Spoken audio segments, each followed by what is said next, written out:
pride, friends! You can't say that. Why not? Aren't you supposed to hate gay people? I don't think Christians are supposed to hate anybody. I love LGBTQ plus folks. That's why I'm an affirming pastor. What do you mean when you say affirming? I don't think being LGBTQ plus is sinful in any way. But doesn't the Bible say in Leviticus 18:22 that a man lying with a man is an abomination? It also says that those who follow God aren't supposed to eat pork or charge interest on loans, and that rebellious sons should be stoned to death. Okay, I get it. That when you win in battle against a town, you should kill all the males and take the females as slaves, that we should have little fences on the edges of our roof, that we should forgive debt every 7 years. Yeah, okay, I get it. We don't follow Levitical law. What about Romans 1:27? Males committed shameless acts with males and received in their own persons the due penalty for their error. What about Romans 2:1? Therefore, you have no excuse, whoever you are, when you judge others, for in passing judgment on another, you condemn yourself, because you, the judge, are doing the very same things. What about 1 Corinthians 6:9? What language does your translation use? The King James Version says, "Know ye not that the unrighteous shall not inherit the kingdom of God? Be not deceived, neither fornicators, nor idolaters, nor adulterers, nor effeminate, nor abusers of themselves with mankind." Wait, I thought this was a clear verse about gay people. Some translations refer effeminate as sodomites, but that's just a guess. The Greek is ambiguous. It refers to somebody that is soft or passionate.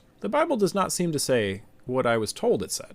Let me ask you a question. Do we follow the rest of St. Paul's sexual ethic? What do you mean? St. Paul said that celibacy is better than being married, and that even married people should practice celibacy. If we don't follow this teaching, why bring up Romans 1:26 or 1 Corinthians 6:9 as authoritative? I guess I've always been taught that the Bible is against LGBTQ plus people.